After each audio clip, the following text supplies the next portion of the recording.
আসসালামু আলাইকুম। নবম ও দশম শ্রেণীর সুপ্রিয় শিক্ষার্থীবৃন্দ, আজকে আমি তোমাদেরকে রাজশাহী বোর্ড ২০২৩ সালে ত্রিকোণমিতি নবম অধ্যায় থেকে যে প্রশ্নটি এসেছিল সেই প্রশ্নটির সমাধান করে দেখাবো। তার আগে তোমরা যারা এখনও আমাদের এই চ্যানেলটিকে সাবস্ক্রাইব করেনি তারা এখন এই চ্যানেলটিকে সাবস্ক্রাইব করে রাখো। আর যারা সাবস্ক্রাইব করেছো তাদেরকে অসংখ্য ধন্যবাদ।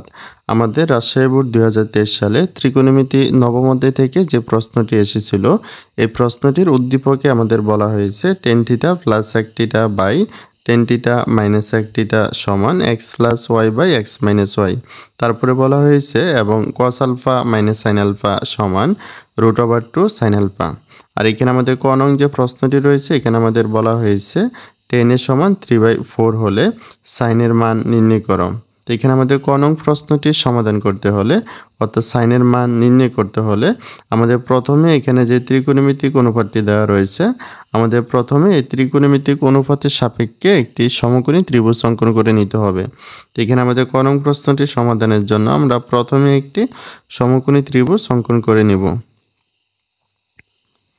এখানে আমি যে ত্রিভুজটি অঙ্কন করেছি এটি হচ্ছে একটি সমকোণী ত্রিভুজ। আর আমাদের এখানে যে মানটি দেওয়া রয়েছে এখানে আমাদের বলা হয়েছে tan এর সমান 3/4। এখানে যেহেতু আমাদের ত্রিকোণমিতিক অনুপাতের পাশে এ কোণটি রয়েছে, তো এখানে আমাদের যে এ কোণটি রয়েছে এটি হচ্ছে আমাদের সূক্ষ্মকোণ। আর এখানে আমি যে সমকোণী ত্রিভুজটি অঙ্কন করেছি এই সমকোণী ত্রিভুজের এইখানের কোণটি হচ্ছে সমকোণ আর বাকি দুইটি কোণ হচ্ছে সূক্ষ্মকোণ। তো এখানে আমরা এই কোণটিকে যেখানে সমকোণ রয়েছে সেখানে আমরা লিখতে পারবো না, আমরা এই কোণটিকে এই সূক্ষ্মকোণে লিখতে পারবো অথবা এই সূক্ষ্মকোণের মধ্যে লিখতে পারবো। এখানে আমি এই কোণটিকে লিখলাম, তাহলে এখানে হবে বি কোণ আর এখানে হবে সি কোণ। এখন আমরা দেওয়া আছে দিয়ে আমাদের যে মানটি দেওয়া রয়েছে সেটি আমরা লিখে নিব। এখানে আমরা লিখব দেওয়া আছে।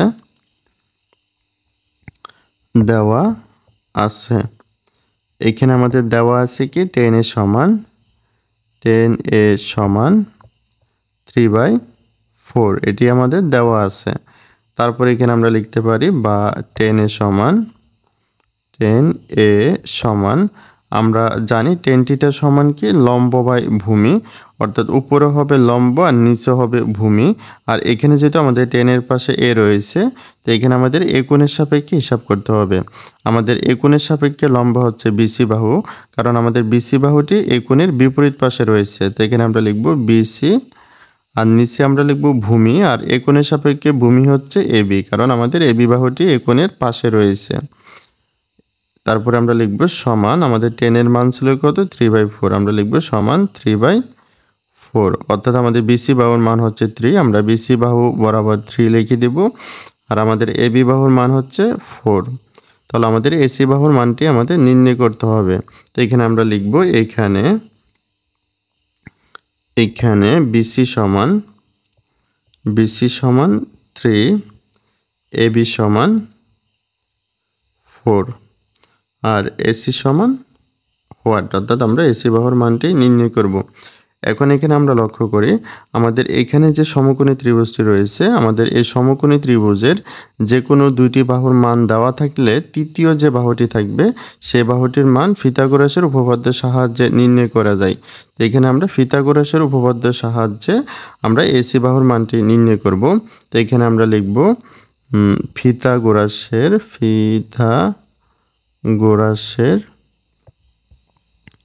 উপপাদ্য অনুসারে আমাদের পিথাগোরাসের উপপাদ্যটি হচ্ছে অতিভুজ স্কয়ার সমান লম্ব স্কয়ার প্লাস ভূমি স্কয়ার। তো এখানে আমাদের এই ত্রিভুজের অতিভুজ হচ্ছে AC, কারণ আমাদের AC বাহুটি আমাদের সমকোণের বিপরীত পাশে রয়েছে। তো এখানে আমরা অতিভুজ স্কয়ার না লিখে আমরা এখানে লিখব কি AC স্কয়ার সমান লম্ব স্কয়ার, আমাদের লম্ব হচ্ছে এখানে BC, আমরা এখানে লিখব BC স্কয়ার প্লাস ভূমি স্কয়ার, আমাদের এই ত্রিভুজের ভূমি হচ্ছে AB, আমরা এখানে লিখব AB স্কয়ার। তারপরে এখানে আমরা লিখতে পারি বা AC স্কয়ার সমান এখানে রয়েছে BC স্কয়ার আর আমাদের BC বাহুর মান হচ্ছে 3, তো এখানে আমরা লিখব 3 স্কয়ার। তারপরে রয়েছে প্লাস AB স্কয়ার, আমাদের AB বাহুর মান হচ্ছে 4, তো এখানে আমরা লিখব 4 স্কয়ার। তারপরে এখানে আমরা লিখতে পারি বা AC স্কয়ার সমান 3 কে যদি আমরা স্কয়ার করি তাহলে আমরা পাচ্ছি 9 আর 4 কে স্কয়ার করলে আমরা পাচ্ছি 16। তারপর আমরা লিখতে পারি বা এসি স্কোয়ার সমান 9 আর 16 যদি আমরা যোগ করি তাহলে এখানে আমরা পাচ্ছি 25। অর্থাৎ আমাদের এসি স্কোয়ারের মান হচ্ছে 25, কিন্তু আমরা শুধু এসি বাহুর মানটি নির্ণয় করব। তো এখানে আমরা স্কোয়ারটিকে যদি ডান পাশে নিয়ে আসি তাহলে এটি হবে √25। সুতরাং এসি বাহুর মান হচ্ছে আমাদের 25কে যদি আমরা রুট করি, 25কে রুট করলে আমরা পাচ্ছি 5, অর্থাৎ আমাদের এসি বাহুর মান হচ্ছে 5। এখন আমাদের যে প্রশ্নটি ছিল এই প্রশ্নটিতে আমাদের বলা হয়েছে কি সাইনের মান নির্ণয় করার জন্য। তাই এখন আমরা সাইনের মানটি নির্ণয় করব। আমরা এখানে লিখব সুতরাং সাইন এ আমরা জানি সাইন থিটা সমান কি লম্ব বাই অতিভুজ, অর্থাৎ উপরে হবে লম্ব আর নিচে হবে অতিভুজ। আর আমাদের এ কোণের সাপেক্ষে লম্ব হচ্ছে বিসি, কারণ বিসি বাহুটি এ কোণের বিপরীত পাশে রয়েছে। তো এখানে আমরা লিখব বিসি, আর নিচে আমরা লিখব অতিভুজ। আমাদের অতিভুজ হচ্ছে এসি, কারণ এসি বাহুটি সমকোণের বিপরীত পাশে রয়েছে। এখন আমরা মান বসিয়ে দিব। আমাদের বিসি বাহুর মান হচ্ছে 3, আর আমাদের এসি বাহুর মান আমরা পেয়েছি কত 5। তার মধ্যে 3/5 হচ্ছে সাইনের মান। তো এখানে আমরা আনসার দিয়ে লিখে দিতে পারি 3/5। তাহলে এটি হচ্ছে আমাদের ক নং প্রশ্নটির সমাধান। এখন আমরা খ নং যে প্রশ্নটি রয়েছে এই প্রশ্নটির সমাধান করব। এখানে আমাদের বলা হয়েছে x সমান 1, y সমান √2 এবং থিটা সূক্ষ্মকোণ হলে থিটার মান নির্ণয় করো। এখানে আমাদের খ নং প্রশ্নটি সমাধান করতে হলে, অর্থাৎ থিটার মানটি নির্ণয় করতে হলে, এখানে আমাদের উদ্দীপকে প্রথমে যে সমীকরণটি দেওয়া রয়েছে আমাদের এই সমীকরণটি সাহায্য নিতে হবে। কারণ আমাদের উদ্দীপকের প্রথম সমীকরণে ত্রিকোণমিতিক অনুপাতের পাশে থিটা রয়েছে। তো এখানে আমাদের থিটার মানটি নির্ণয় করতে হলে আমাদের অবশ্যই উদ্দীপকের প্রথম সমীকরণটির সাহায্য নিতে হবে। এখানে আমরা খ নং প্রশ্নটি সমাধানের জন্য আমরা শুরুতে লিখে নেব দেওয়া আছে।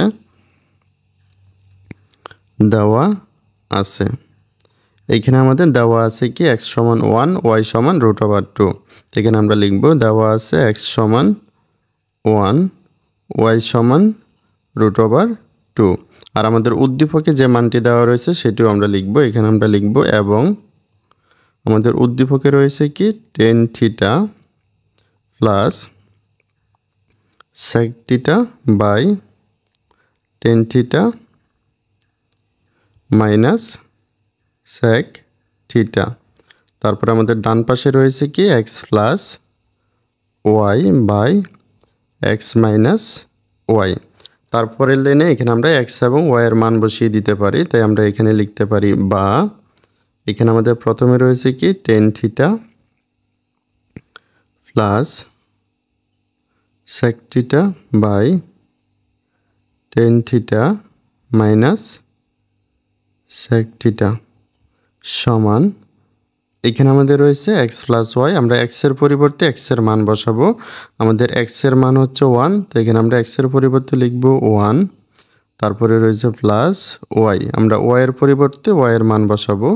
আমাদের y এর মান হচ্ছে √2। তারপর এখানে আমাদের নিচে রয়েছে x মাইনাস y, আমাদের x এর মান হচ্ছে 1, তারপর মাইনাস y, y এর মান হচ্ছে আমাদের √2। তো এখানে আমরা মান বসাইছি, এখানে আমরা লিখে দিতে পারি মান বসিয়ে। তারপরে এখানে আমরা লক্ষ্য করি এখানে আমাদের লব এবং হরের প্রত্যেকটি মান একই রকম রয়েছে, শুধুমাত্র চিহ্নগুলো বিপরীত রয়েছে।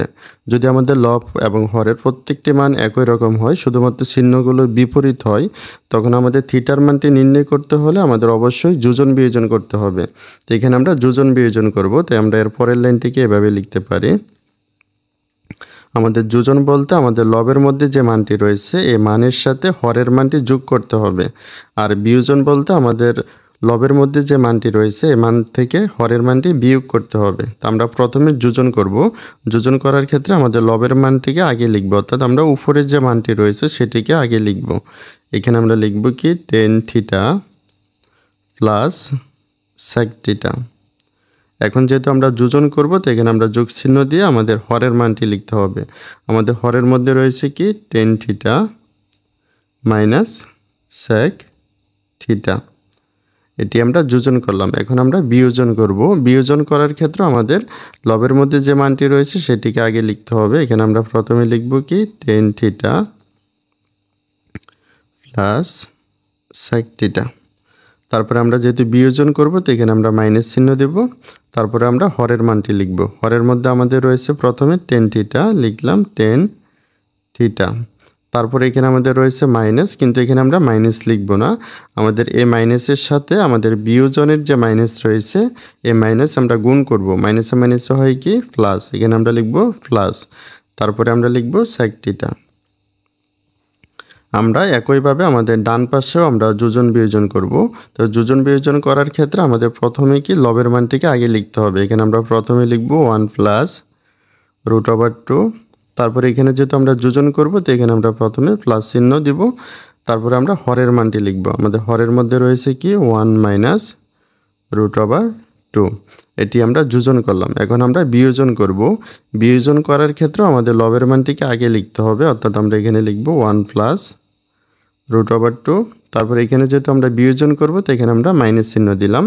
এখন আমরা হরের মানটি লিখব। হরের মধ্যে আমাদের রয়েছে 1, তারপরে রয়েছে মাইনাস, কিন্তু এখানে আমরা মাইনাস লিখব না, আমাদের এই মাইনাসের সাথে বিয়োজনের মাইনাস আমরা গুণ করব। মাইনাসে মাইনাসে হয় কি প্লাস। তারপরে এখানে আমরা লিখব √/2। এখানে আমরা ব্র্যাকেটে লিখে দিতে পারি যোজন বিয়োজন, যোজন বিয়োজন করে, যোজন বিয়োজন করে। তারপরে এখানে আমরা লক্ষ্য করি, এখানে আমরা টেন থিটা আর টেন থিটা যদি যোগ করি তাহলে এখানে আমরা পাচ্ছি 2 টেন থিটা, 2 টেন থিটা। আর এখানে আমাদের plus sec theta minus sec theta বাদ যাবে। আর আমাদের হরের মধ্যে plus tan theta minus tan theta বাদ যাবে। তো এখানে আমাদের বাকি রয়েছে কি sec theta plus sec theta. Sec theta আর সেক থিটা যদি আমরা যোগ করি তাহলে এখানে আমরা পাচ্ছি 2 সেক থিটা। তারপরে আমাদের ডান পাশে 1 আর 1 যদি আমরা যোগ করি তাহলে এখানে আমরা পাচ্ছি 2, আর প্লাস √/2 মাইনাস √/2 বাদ যাবে। আর আমাদের হরের মধ্যে +1 -1 বাদ যাবে। √/2 আর √/2 যদি আমরা যোগ করি তাহলে এখানে আমরা পাচ্ছি 2√/2, অর্থাৎ √/2 দুইটি রয়েছে। এখন আমরা এখানে 2 আর 2 বাদ দিয়ে দিতে পারি, 2 আর 2 বাদ দিয়ে দেব। এখানেও আমরা 2 আর 2 বাদ দেব। তো এখানে আমাদের বাম পাশে বাকি থাকবে কি tan theta by sec theta. তো এখানে আমরা লিখব বা tan theta by sec theta. আর আমাদের ডান পাশে কি বাকি থাকবে, আমাদের ডান পাশে বাকি থাকলে উপরে রয়েছে 1, নিচে √/2। তো এখানে আমরা লিখব 1/√/2। তারপর এখানে আমরা লিখতে পারি বা এখানে রয়েছে টেন থিটা, আমরা জানি টেন থিটার সূত্র কি sine theta by cos theta. তো এখানে আমরা টেন থিটার পরিবর্তে লিখব sine theta by cos theta. তারপর এখানে আমরা ভাগ চিহ্ন দিয়ে আমাদের নিচে রয়েছে কি সেক থিটা, আমরা জানি সেক থিটা সমান কি 1/cos থিটা। তারপর এখানে আমাদের রয়েছে 1/√/2। তারপর এখানে আমরা লিখতে পারি, এখানে আমাদের মূল ভাগ চিহ্নের উপরে যেটি রয়েছে আমরা সেটি লিখব, আর ভাগ চিহ্নটিকে আমরা গুণ চিহ্ন বানাবো। যখনই আমরা ভাগ চিহ্নকে গুণ চিহ্ন বানাবো তখনই আমাদের নিচের ভগ্নাংশটি উল্টে যাবে। তো এখানে আমরা প্রথমে লিখব কি sine theta by cos theta. তারপরে এখানে আমরা ভাগ চিহ্নটিকে গুণ চিহ্ন বানাবো। তারপর আমাদের নিচের যে ভগ্নাংশটি রয়েছে এটিকে আমরা উল্টে লিখব, অর্থাৎ উপরে রয়েছে 1, 1কে আমরা লিখব নিচে, আর নিচে রয়েছে cos থিটা, এটিকে আমরা লিখব উপরে। আর আমাদের ডান পাশে রয়েছে কি 1/√/2। তারপর এখানে আমরা লিখতে পারি, এখানে cos থিটা বাদ আমাদের এখানে বাকি রয়েছে কি সাইন থিটা, আর নিচে রয়েছে 1, নিচে 1 লিখতে হয় না, আমরা এখানে লিখব শুধু সাইন থিটা। আর ডান পাশে রয়েছে আমাদের কি 1/√/2। তারপর এখানে আমরা লিখতে পারি বা সাইন থিটা সমান, এখন এখানে আমরা লক্ষ্য করি আমাদের বাম পাশে যে ত্রিকোণমিতিক অনুপাতটি রয়েছে সেটি হচ্ছে সাইন। তো এখানে আমাদের সমানের ডান পাশে যে করে হোক সাইন আনতে হবে। আর আমাদের আগের লাইনে যে মানটি রয়েছে 1/√/2, আমাদের দেখতে হবে এই মানটি সাইনের কোনো মানের মধ্যে রয়েছে কিনা। আমরা জানি সাইন 45 ডিগ্রির মান হচ্ছে 1/√/2। তো এখানে আমরা 1/√/2 এর পরিবর্তে লিখব কি সাইন 45 ডিগ্রি।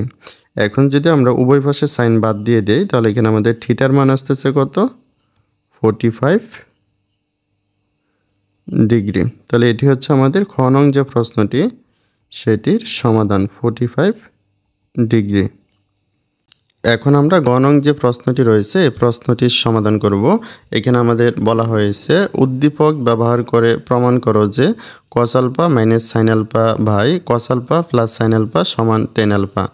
অর্থাৎ এখানে আমাদের সমানের বাম পাশে যে অংশটি রয়েছে আমাদের সমানের বাম পাশের এই অংশটি সমাধান করে আমাদের সমানের ডান পাশে যে টেন আলফা রয়েছে সেটি আমাদের প্রমাণ করে দেখাতে হবে। আর এটি আমাদের প্রমাণ করে দেখাতে হলে আমাদের শুরুতে বাম পাশে যে দুটি রাশি রয়েছে cos alpha minus sine alpha এবং cos alpha plus sine alpha আমাদের প্রথমেই এই রাশি দুটির মান জানা থাকতে হবে।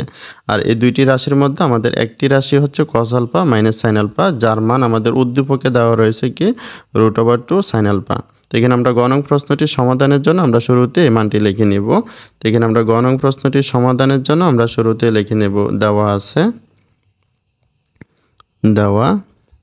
আছে এখানে আমাদের উদ্দীপকে দেওয়া আছে কি cos alpha minus sine alpha সমান √2 সাইন আলফা। এখন আমরা এই সমীকরণটির সাহায্যে আমাদের এখানে cos alpha plus sine alpha যে রাশিটি রয়েছে আমরা এই রাশিটির মান নির্ণয় করে নেব। তো এখানে আমরা লিখব বা এখানে আমরা লক্ষ্য করি এখানে আমাদের দুই ধরনের ত্রিকোণমিতিক অনুপাত রয়েছে, একটি হচ্ছে cos আলফা আর একটি হচ্ছে সাইন আলফা। এখানে আমরা cos আলফাকে এক পাশে রাখবো আর সাইন আলফাকে আরেক পাশে রাখবো। তো এখানে আমরা এর পরের লাইনটিকে এভাবে লিখব। এখানে প্রথমে আমরা লিখলাম cos আলফা, তারপরে যে আমাদের মাইনাস সাইন আলফা রয়েছে এটিকে আমরা পক্ষান্তর করে ডান পাশে নিয়ে যাব। আমাদের এখানে রয়েছে সমান, আমরা এখানে সমান লিখলাম, সমানের পরে রয়েছে কি √2 সাইন আলফা। এখন আমাদের বাম পাশে যে মাইনাস সাইন আলফা ছিল সেটিকে আমরা পক্ষান্তর করে ডান পাশে নিয়ে আসব। এখানে রয়েছে মাইনাস সাইন আলফা, এটিকে যদি আমরা পক্ষান্তর করি তাহলে এটি হবে কি প্লাস সাইন আলফা। তারপর আমরা লিখতে পারি বা cos আলফা সমান, এখন এখানে আমরা লক্ষ্য করি আমাদের এখানে দুইটি পদের মধ্যে সাইন আলফা কমন রয়েছে। তো এখানে আমরা সাইন আলফা কমন নেব। তো এখান থেকে যদি আমরা সাইন আলফা কমন নেই তো এখানে আমাদের বাকি থাকবে কি √2, তারপরে রয়েছে প্লাস সাইন আলফা। এখান থেকে যদি আমরা সাইন আলফা কমন নেই তো এখানে আমাদের বাকি থাকবে 1, তারপরে এখানে আমরা সাইন আলফাটি লিখে রাখবো। সাইন আলফা আমরা কমন নিলাম, অর্থাৎ এখানে আমাদের ছিল √2 সাইন আলফা, আমরা এখান থেকে সাইন আলফা কমন নিয়েছি, বাকি থাকলো √2, তারপরে রয়েছে প্লাস, এখানে রয়েছে সাইন আলফা, আমরা সাইন আলফা কমন নিয়েছি, আমাদের বাকি থাকলো 1। এখন আমরা সমানের বাম পাশে যে অংশটি রয়েছে এটিকে আমরা ডান পাশে লিখব আর ডান পাশের অংশটিকে আমরা বাম পাশে লিখব। এখানে আমরা এর পরের লাইনটিকে এভাবে লিখতে পারি √2 + 1 সাইন আলফা সমান, এখানে বাম পাশে যে cos আলফা ছিল এটিকে আমরা ডান পাশে লিখব cos আলফা। এখান থেকে এখন আমরা সাইন আলফার মান নির্ণয় করব, অর্থাৎ এখানে আমাদের সাইন আলফার সাথে যে √2 + 1 রাশিটি গুণ আকারে রয়েছে এটিকে আমরা পক্ষান্তর করে ডান পাশে নিয়ে যাব। তো এখানে আমরা লিখব সাইন আলফা সমান, এখানে আমাদের রয়েছে cos আলফা আর এখানে আমাদের বাম পাশে সাইন আলফার সাথে √2 + 1 রাশিটি গুণ আকারে রয়েছে, এটিকে পক্ষান্তর করলে ভাগ হবে। তো এখানে আমরা ভাগ চিহ্ন দিয়ে √2 + 1কে আমরা ভাগ চিহ্নের নিচে লিখলাম। তারপর এখানে আমরা লিখতে পারি বা সাইন আলফা সমান, এখন এখানে আমরা লক্ষ্য করি এখানে আমাদের হরের মধ্যে যে মানটি রয়েছে √2 + 1, আমাদের এখানে রুটটিকে তুলতে হলে আমাদের এর বিপরীত রাশি দ্বারা লব ও হরকে গুণ করতে হবে। অর্থাৎ এখানে আমাদের হরের মধ্যে রয়েছে কি √2 + 1, আমরা এর বিপরীত মান হচ্ছে কি √2 - 1, অর্থাৎ এখানে আমরা √2 - 1 দ্বারা লব ও হরকে গুণ করব। তো এখানে আমরা প্রথমে এই মানটি লিখে নেই, আমাদের এখানে রয়েছে কি cos আলফা বাই √2 + 1, যে মানটি রয়েছে সেটি আমরা হুবহু লিখে নিলাম। এখন আমরা গুণ করব, আমাদের নিচে রয়েছে কি √2 + 1, আমরা এর বিপরীত মান অর্থাৎ √2 - 1 দ্বারা গুণ করলাম। √2 - 1 দ্বারা আমরা লব ও হরকে গুণ করলাম। এখানে যদি আমরা √2 - 1 বাদ দিয়ে দিই তাহলে পুনরায় কিন্তু আমরা আগের লাইনটি ফিরে পাবো। তো এখানে আমরা ব্র্যাকেটে লিখে দিতে পারি লব ও হরকে √2 - 1 দ্বারা গুণ করে। তারপরে এখানে আমরা লিখতে পারি বা সাইন আলফা সমান, এখন এখানে আমরা লক্ষ্য করি আমাদের হরের মধ্যে রয়েছে কি √2 + 1 × √2 - 1, যেটি হচ্ছে আমাদের কি a² - b² সূত্রের অনুরূপ। আমাদের a² - b² সূত্রটি কি a + b × a - b, অর্থাৎ কোথাও যদি a plus B into a minus B থাকে সেটির পরিবর্তে আমরা a square minus B square লিখি। আর এখানে যেহেতু root over 2 plus 1 into root over 2 minus 1 রয়েছে, এটিকে আমরা a square minus B square আকারে লিখব। অর্থাৎ এখানে আমরা a স্কোয়ার বলতে কি লিখব, রুট ওভার 2 স্কোয়ার, তারপরে মাইনাস বি স্কোয়ার বলতে আমরা লিখব 1 স্কোয়ার। তারপর এখানে আমাদের লবের মধ্যে রয়েছে cos alpha into root over 2 minus 1, অর্থাৎ আমরা কস আলফার সাথে রুট ওভার 2 এবং মাইনাস 1 গুণ করব। তো প্রথমে আমরা কস আলফার সাথে যদি রুট ওভার 2 গুণ করি তাহলে এখানে আমরা পাচ্ছি রুট ওভার 2 কস আলফা, তারপরে প্লাস মাইনাসে মাইনাস কস আলফার সাথে যদি আমরা 1 গুণ করি তাহলে এখানে আমরা পাচ্ছি কস আলফা। এখন আমরা এর পরের লাইনটিকে এভাবে লিখতে পারি, আমাদের বাম পাশে রয়েছে কি সাইন আলফা, আমরা বাম পাশে লিখব বা সাইন আলফা, তারপরে সমান আমাদের ডান পাশে কি রয়েছে, আমাদের ডান পাশে নিচে রয়েছে কি root over 2 square minus 1 square. এখানে রুট আর স্কোয়ার যদি বাদ দেই আমরা তাহলে এখানে বাকি থাকবে 2, আর মাইনাস 1কে যদি আমরা স্কোয়ার করি তাহলে আমরা পাবো 1। তো এখানে আমরা লিখতে পারি 2 মাইনাস 1। আর এখানে আমাদের রয়েছে root over 2 cos alpha minus cos alpha, root over 2 cos alpha minus cos alpha. তারপরে আমরা লিখতে পারি বা সাইন আলফা সমান, এখন এখানে আমরা লক্ষ্য করি আমাদের এখানে 2 থেকে যদি আমরা 1 মাইনাস করি তাহলে আমরা পাচ্ছি 1, আর আমাদের নিচে কিন্তু 1 লিখতে হয় না। তাহলে এখানে আমরা লিখব কি root over 2 cos alpha minus cos alpha. তারপরে এখানে আমরা লিখতে পারি বা সাইন আলফা, এখানে যদি আমরা মাইনাস কস আলফা পক্ষান্তর করে বাম পাশে নিয়ে আসি তাহলে এটি হবে কি প্লাস কস আলফা। তো এখানে আমাদের বাকি থাকবে কি রুট ওভার 2 কস আলফা, কিন্তু আমাদের কস আলফা প্লাস সাইন আলফার মানটি লাগবে, তাই আমরা এটিকে সাজাই লিখবো। আমরা লিখবো সুতরাং কস আলফাকে আমরা আগে লিখবো কস আলফা প্লাস সাইন আলফাকে আমরা পরে লিখবো প্লাস সাইন আলফা সমান রুট ওভার 2 কস আলফা। অর্থাৎ আমরা কস আলফা প্লাস সাইন আলফার মানটি পেয়েছি, আর আমাদের উদ্দীপকে কস আলফা মাইনাস সাইন আলফার মানটি রয়েছে। এখন আমরা বাম পক্ষ লিখে সমানের বাম পাশের অংশটি লিখতে পারি বাম পক্ষ। এখানে আমাদের সমানের বাম পাশে রয়েছে কি cos alpha minus sine alpha by cos alpha plus sine alpha. তো আমাদের কস আলফা মাইনাস সাইন আলফার মান উদ্দীপকে দেওয়া রয়েছে কি root over 2 sine alpha, root over 2 sine alpha, আর কস আলফা প্লাস সাইন আলফার মান আমরা পেয়েছি কত রুট ওভার 2 কস আলফা। এখন এখানে আমরা রুট ওভার 2 যদি বাদ দিয়ে দেই তাহলে আমাদের এখানে বাকি থাকলো কি sine alpha by cos alpha. তো এখানে যদি সাইন আলফা আর কস আলফাকে যদি আমরা সূত্র নেই, আমরা জানি টেন থিটা সমান কি sine theta by cos theta. তো এখানে সাইন আলফা বাই কস আলফার পরিবর্তে আমরা লিখতে পারি কি, আমরা সাইন আলফা বাই কস আলফার পরিবর্তে এখানে আমরা লিখতে পারি টেন আলফা। আর এটি আমাদের ডান পাশে কিন্তু প্রমাণ করতে বলা হয়েছে, আমরা এখানে লিখে দিলাম ডান পক্ষ। তো আমরা লিখতে পারি সুতরাং বাম পক্ষ সমান ডান পক্ষ প্রমাণিত। তাহলে এটি হচ্ছে আমাদের গ নং যে প্রশ্নটি সেটির সমাধান। তাহলে সুপ্রিয় শিক্ষার্থীবৃন্দ, ভিডিওটি এ পর্যন্তই। ভিডিওটি তোমাদের কাছে ভালো লাগলে অবশ্যই লাইক কমেন্ট শেয়ার করে পাশে থাকবে। সকলকে অসংখ্য ধন্যবাদ।